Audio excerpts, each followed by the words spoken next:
You know what it is, man. It's Bizkit in the building. Hip hop since 1987. My Philly niggas, what up? Shout my hip hop since 1987 niggas. HipHopSince1987.com.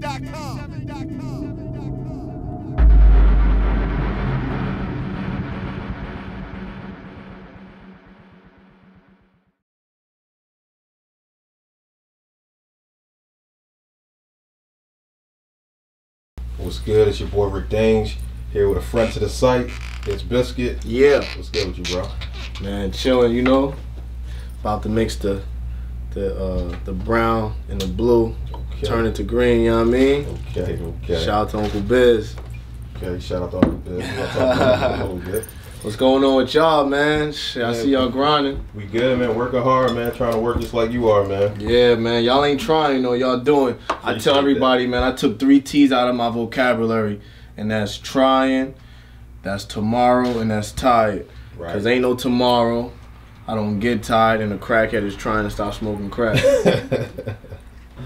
Now, from being a blogger to a social media influencer, you've really been turning up your brand in this I'd say the last 2 years, you really put your foot on the gas. For the people that don't know you, tell us where you're from and tell them how you got your name. I'm from Long Island, New York. I got my name off of the mixtapes, like back before the digital era, before the gram. You know what I'm saying? Like, I used to put out a lot of mixtapes and do units. You know, me and my partners, Tape Masters Inc.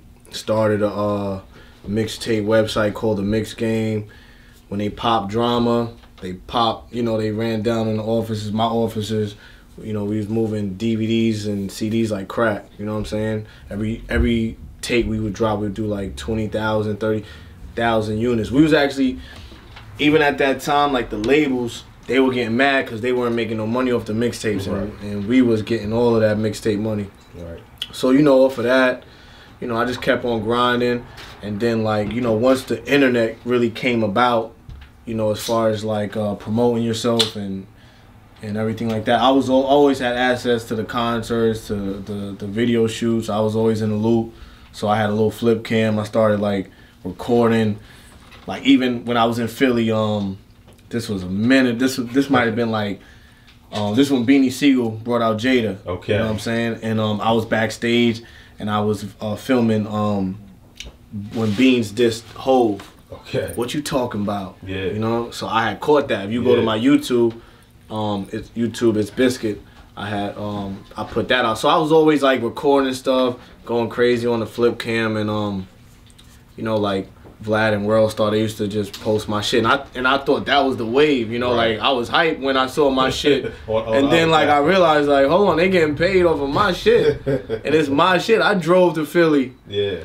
I snuck backstage. I did this to get that, and you know, everybody's capitalized off of it. So I realized I need to start my own site. That's when I started as Bizkit.com. I didn't know what the fuck a blog was. Right.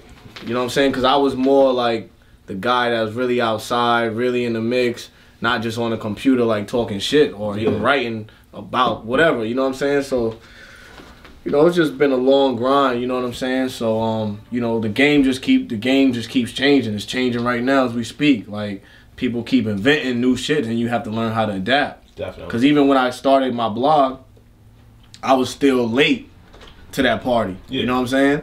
Like, Non-Right and all of them, they was rocking for like 5 years or whatever. So I kind of just caught it. You know what I'm saying? And yeah, so it's like the game just be changing, man. You got to really learn how to adapt. You know what I mean? Because there's a lot of people that was doing the same shit I was doing back with the mixtapes and everything like that. Definitely. And they never adapted. Right. You know what I'm saying? And I see them and they hit me up sometimes like, yo, Biz was good. And I'm just like, man, y'all better get on the gram and do something. You know what I mean? Now, what do you feel is like the biggest hurdle you faced on your come up so far?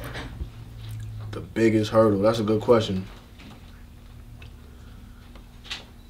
That's the shit. I feel like,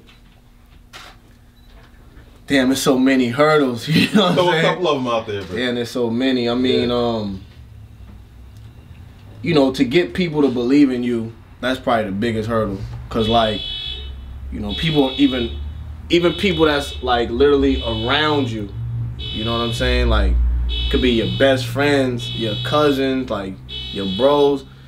They might not really believe you till you like pull up in a Ghost. Definitely. Or get a bus down. Right. You know what I mean? So it's like, I feel like that probably is the biggest hurdle to like really get people to like believe in you and actually like believe in you enough to like, you know what, let me support this nigga. Right. Let me fuck with him. You know what I mean? Okay. And that usually don't happen until everybody, you know what I'm saying? Like, you know, made it by that point. Yeah, at that point it's like, all right, I appreciate it, but damn, yeah, I needed you know, a year when ago. I was at the bottom, y'all was laughing at me, you know. I had a lot of people laugh at me, man. A lot of people.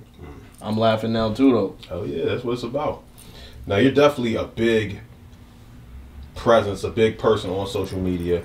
What do you think is the biggest misconception people have about you? That I'm washed. Nah, I ain't washed though in real life. But nah, I mean, I'm really who I am on social media though. So it ain't really like, you know, I'm not really over the top with no gimmicks or no fuck shit on the gram. You know what I mean? Right. Niggas know me. I'm washed. I'm married. No hoes. I'm in the crib with my kids. You know, I pop out. You know when I gotta pop out, but you know, I'm who I am. I don't be flexing on the gram. Right. You know what I mean? Okay. Now, I actually made it cool not to flex on the gram. Like, right. If you wash, you in the crib, like that's my wave. So. Right. Now you just said washed, and you definitely on the gram. You're Mr. Washed. Yeah. Washed or lit. How'd you actually come up with that concept and start running with that? Shit. What we in 2018? Yeah. My oldest son, he's 6, and I remember before he was born. So it's probably been like 7 years now. Okay. Like right before he was born, you know, and you know when a girl is pregnant, they always want you on deck. They always want you around. You know, go to the store, give me some ice cream, shit like that. You know, so at that time, all my homies used to hit me, yo, we over here, we at the strip club, we going to Starlets, we going to Perfections, whatever was popping. And I'm like, nigga, I'm washed. What the fuck you talking about, you washed? I'm like, nigga, I'm in the crib, wifey pregnant, nigga, I'm washed. I can't go out to the strip club and bring nothing home, I'm washed. I used to just say it. And then, you know, I started like fucking with the merch at the time, so I'm like, fuck it, I'm gonna start putting washed on shirts. We'll get a check. Yeah. But it didn't happen like that though. Right, it wasn't like it wasn't overnight. It wasn't. Nah, it definitely wasn't overnight. I mean, you know, one of the first, like, shout to Charlemagne the God. He had hit me, and he was like, "Yo, I need one of them wash shirts." And I ain't curve him, but like I thought he was just talking shit. Yeah. I'm like, eh. So he hit me again. He's like, "Yo, let me get a shirt." Yeah. So I'm like, "You want one for real?" I'm like, "Nigga, you ain't washed." And he was like, "No, I'm washed." So I sent him one, and I ain't gonna lie. That was a good look, because the day he wore it, they interviewed Tyrese and Luda on the Breakfast Club. He wore it. Yeah. So my gram was going crazy. That's when I kind of like say, oh shit, this shit could work. Right. Because I was getting tagged in Luda's page, Angela Yee's page, Envy's page, Charlemagne page, Tyrese page. You know, so yeah, that, I mean, it, you know, it worked. You know, God's plan or whatever, you know what I mean? Now, what do you feel is probably your biggest moment on social media so far? It was when Flex said, "Fuck this Canadian nigga." when Flex was he was going in on Drake, and this was at Jada Kiss's release party. It was in Long Island. Yeah. So I actually was on stage. I had my camera guy. You know, he was filming, and we do this internet shit. So once Flex said that, I went to my camera dude and I was like, "Yo, did you catch that?" And I was just talking about Flex saying what he said, because I knew that clip without even just the audio. Yeah. I knew that was gonna go. Yeah. So I was like, yo, let's go home. Like, let's wrap this up. Right. And he was like, I got it, and I got your face in the shot. And when he said it, I was, I'm washed. I'm in the club. I'm drinking Henny, whatever. You know what I mean? I got my Henny on deck, and he sent me the clip. And I'm in the crib. It's like 5 in the morning. I'm looking at it. I watched that shit 20 times. I said, yo, this shit is funny as hell. And I posted on Twitter, and my tweet was, yo, I'm wise. It's 5 in the morning. Yo, this shit gonna go viral. I was just talking shit. Like, this shit gonna go viral. Now I'm getting up to send it to HipHopSince1987. Send it to everybody. And that shit was already gone. That shit was on every Complex, World Star. Like, that was like my first my first personal moment like to go viral. Yeah. And I my phone was just I couldn't follow who was following me type shit. You know what I mean? Yeah. And then you know, from there Drake started following me. I DM'd him like, yo, I'm charged up, you know. I didn't think he was gonna even hit back, you know what I mean? And you know, that was that, you know what I mean? Right. But that was like that, you know. Okay. Now, you have another thing on social media that you do that I thought was funny as shit. The Do You Know Me? Oh yeah. What made you? Nah, yo, it's crazy because people like I be getting thrown off because when people come up to me, right. And it's a lot of people these days. So like I'll be wherever, Costco, I'll be in the supermarket, wherever, somebody come up to me, yo, do you know me? And I'll really be looking like, and they using my shit, you know? They catch me off guard with that shit every time. Okay. But Ugly God, when he got pulled over by the cop and he was on live, he was like, do you know me? That's what inspired I thought that shit was funny. So I did it to him though. Oh shit. At the Double XL concert. And that went viral. Right. And then everybody was telling me like, yo, you gotta do, like, I listen to my followers, yo. Like, they be telling me to do something. Cause like, even like with the Uncle Biz, I did it just on some like funny shit, whatever. Right. And they like hit me like, yo, we need another Uncle Biz skit. You know what I'm saying? Cause I never really was like a nigga to do skits like that. Okay. But now it's like, that's another job I got. I gotta do a skit every week. You know what I mean? If I don't do an Uncle Biz skit at least once a week, my comments get flooded. Now, for the people that's watching this that don't know who Uncle Biz is, explain to them who Uncle Biz is. Uncle Biz is the realest nigga alive, you know? Yeah. He's he's out the loop, but he's back. You know what I mean? He's stuck in like that 2000, that 02, that long tee. Right. Timbs. Right. He got the car. Even if it's 100 degrees outside, the Carhartts. The starter jackets, the Hypnotic. You know, he's sponsored by Hypnotic, Pele. He's just that nigga, man. In his mind, you know. Now, off camera, we were talking, and you were telling me that Uncle Biz is actually working on a project. Yeah, he got. Tell us about that. Yeah, he got a record, man. I just heard a little bit. He didn't even play the whole song. It's called "Fuck Skinny Jeans." Okay. He's talking that shit on there. I can't wait to hear it. You know what I'm saying? Like, it's fire though, you know, produced by Harry Fraud, and yeah, Flex gonna drop a lot of bombs on that shit. Shout out to Flex, man. Yeah, nah, Flex, I owe Flex at the end of the day. I owe Flex. Yeah, he's a good nigga. Yeah, definitely. Let's talk Easily Offended, the podcast. Mm-hmm. How did that? The number one podcast. The number one podcast. The number one podcast. Yeah. Shout out to Murder Mook, my dude Movie Matt. I mean, you know, like again, like the followers will tell you what they want. You know what I mean? Like, there's a lot of hate and there's a lot of fuck shit, but you know, if you paying attention to what's going on in your comments, you can kind of see what people are fucking with. Definitely. More than, you know, not fucking with or whatever. So like everybody always wanted me to do a podcast. So I started my own podcast called The Washcast. Okay. And that was moving, but it's a lot of work, just like anything. Right. So you know, I fell back. I did like 5 episodes and it was moving. I had Sin Santana on one. Few people pull up to the my personal podcast, but then you know, I fell back from it. It was just a lot of work. I had a lot going on at the time. So me, Murder Mook, and my dude Movie Matt, we always, you know, kick it. We be at the Barclays heavy, and then it was like, yo, it just like we kicking it and vibing, and like, yo, I think somebody said like, yo, y'all should do a show. Yeah. And you know, long story short, put it together. And man, it's number one. If you go to iTunes right now, check it out. Easily Offended, it's number one. It's doing numbers, man. We had Gilly pulled up, you know, Philly legend, my nigga. Sure. He pulled up talking that shit on there. It's just a blessing, man. You know what I mean? To do something and people to actually fuck with it. You know what I mean? Like, genuinely fuck with it. You know what I mean? Versus forcing shit, trying to, you know, which again, like, this shit ain't easy, man. Like, it's hard, even paying somebody to fuck with something. Yeah. It's a lot, man. Right. You know what I mean? Now, if you could sit down with anybody and chop it up with them on your Easily Offended podcast, who would you want to sit down with? It's another good one.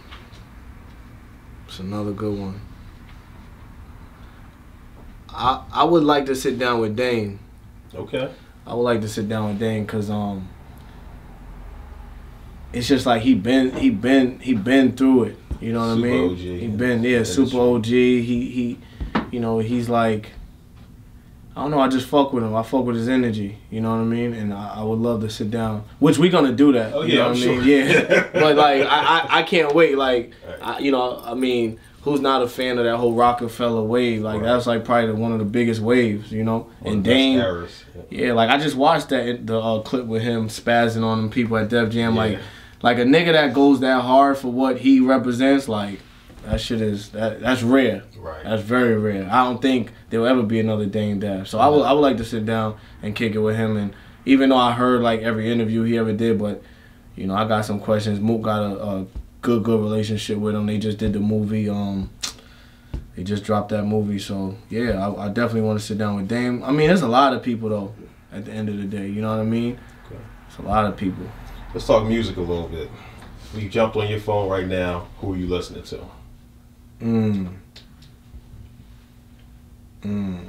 I mean, J. Cole just dropped some shit that's like therapeutic.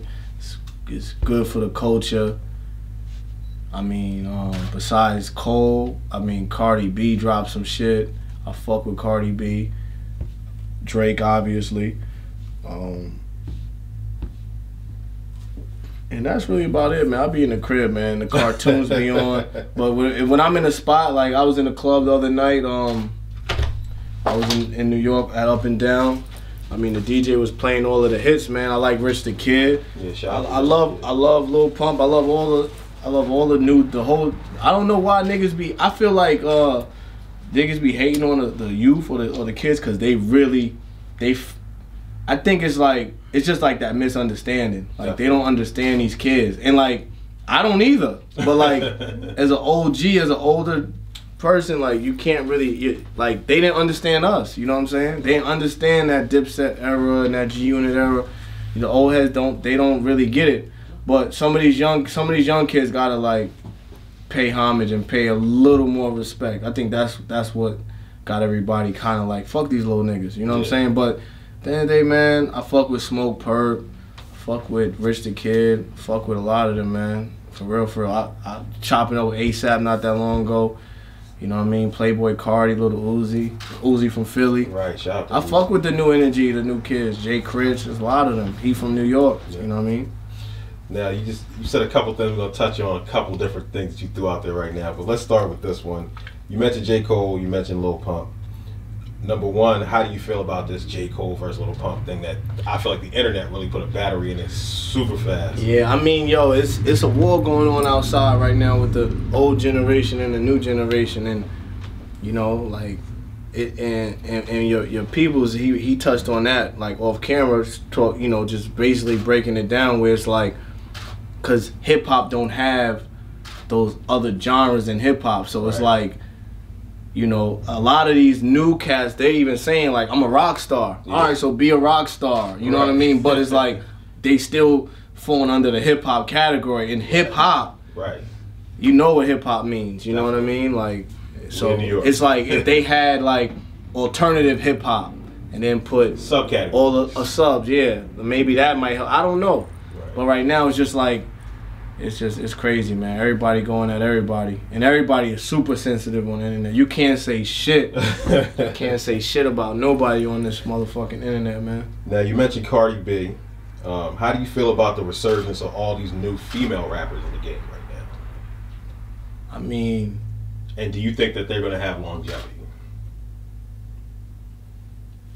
I mean, Cardi kind of like... I feel like she definitely sparked a lot of like she influenced a lot of these girls to fuck with the music shit. And you know, at the end of the day, she came up crazy in a year. Yeah. So it's like it might make another female feel like they could jump in and do the same thing. You know, I know a lot of strippers that are rapping now. You know what I mean? For sure. But at the end of the day, I mean, it's you know, shit.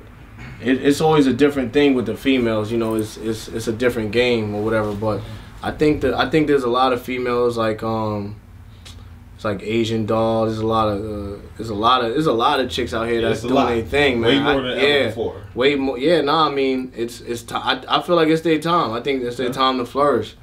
Okay. Now, you had mentioned Drake earlier. How did you link up with Drake? Well, you said you linked up with him through that DM. Yeah, I mean, it was more, you know, it was more like, just like genuine, you know what I'm saying? Like, when you fuck with somebody, you fuck with them. So it wasn't really, it's not even deeper than that. You know what I'm saying? Like, I fuck with Toronto. That's like my second home. Okay. I'm always in Toronto. Okay. You know what I mean? So it's like, it's just one of those, like, you fuck with somebody, you fuck with them. It's like, you can't even really explain it. You know what I mean? It didn't have to, like, it didn't have to go the way it went. You know what I'm saying? It could have went different. Like, nigga might have not fucked with me or whatever, but he fucked with me, so it was like, all right, I fuck with, you know, it's like a mutual type of thing, you know? That's the best way for it to happen. Yeah. Have you heard any new tracks off the project that we haven't heard yet? Nah, not, I heard a little, like, I didn't really hear the music, but I'm supposed to be hearing a few things, you know what I mean? Like, you know, got a few things. Okay. So you think you're gonna pitch another classic, or will this be the classic for Drake? I mean, to me, the nigga got mad classics. Right. Like, the nigga, like, you know, no matter where I'm at, like, I'm hearing the nigga. You know what I'm saying? Like, I'm hearing it, and it's like old shit beef, you know? It's just, you know, I feel like he done, it's not much more, like, what more could he do to, like, get somebody to, you know, however you feel about him, when he put out this album, you're gonna feel the same way. Okay. You know what I mean? Now, we're in New York right now. How do you feel about the climate of the music industry in New York? New York is lit. Nigga, Dave East, Cardi B, A Boogie. New York is the shit, man. New York is the shit. What about upcoming artists that we may not know about, or any that's on your radar you can tell us about? I mean, from New York? Yeah. I mean, there's a lot of niggas out here that's really grinding. I can't really think of nobody off the top. And plus, you know, ain't nobody really signed no paperwork. I can't just keep giving niggas, you know what I'm saying? Nobody's making the rounds yet. You know what I mean? I gotta, like, you know, I'm on hip hop since 1987, man. You know, I'm hot. Uncle Biz got a single coming out. You know what I mean? Look for that. Now, 3 years from now, where do you want the It's Bizkit brand to be? Shit, at the top where it's supposed to be. You know, I don't want to say I never, but, you know, just like a Hot 97 or a Power 105 or a Complex or a Revolt. You know, I never really had a big sponsor. Okay. You know what I'm saying? But that's coming. But at the same time, it's like I've always did my numbers off of you. Off of me. When a lot of people respect that. But at the same time, it's like, all right, Rock Nation, where y'all at? You know what I'm saying? Like, I'm doing the numbers that, you know, I'm doing my numbers. Right. But, you know, again, it's you know, they kind of like tiptoeing. They moving slow, so I'm still out here regardless. But somebody better holler at me soon, man. Oh, somebody better holler at me before June. Okay. Facts. Now, for the people that's watching this that want to follow you on social media, Instagram, Twitter, Snap, YouTube, what's all your different handles? I mean, if they don't know if they don't recognize the face, they got to get in place, man. It's Bizkit, the biggest blogger in the world. You know what I'm saying? Bizkit, aka The Difference. Don't get it twisted. Make sure your next move be your best move. You know what it is, man. I'm out here. Okay. Is there anything else you want to leave the people with before we get out of here? I mean, follow Uncle Biz 02 on Instagram. You know, fuck skinny jeans, coming soon. Okay, it's your boy Rick Dange here with It's Bizkit. Oh yeah, shout out to the whole hip hop since 1987. Fuck with y'all from day one. Definitely. Man, Instagram is crazy, always been crazy. You know what I'm saying? I'm gonna be in Philly real soon. I'll make sure y'all post that up, let the people know, because I miss Philly, man. I haven't been to Philly in a minute. Free Meek, you know what I'm saying? Like, shit that they doing is fucked up. Shout out to Coon. Yeah. All right, man. Well, like I said, it's your boy Rick Dange signing out with It's Bizkit for Hip Hop Since 1987. Anything is possible. Stay washed. Shout my Hip Hop Since 1987 niggas.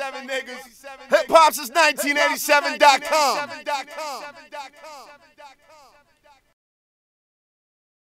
Today is not about me. Okay. It's about OVH Records. Okay. Now, you know, I've been rapping for a while. I seen the game from a lot of angles. Right. I was with Cassie for a year and a half, and I seen everything. I seen the meetings. I was in the meetings with the record companies, I was in the meetings with the publishing companies. Right. I was in these meetings. I seen it. I did a song with French Montana in 2007. I seen this come up. I met Meek like in 2007, 2008. I seen his come up. I seen PNB Rock come up. I seen a lot of other guys come up, man. And by me being in the music industry and doing songs with these guys and being around these guys and just grinding and grinding and grinding, I learned the game.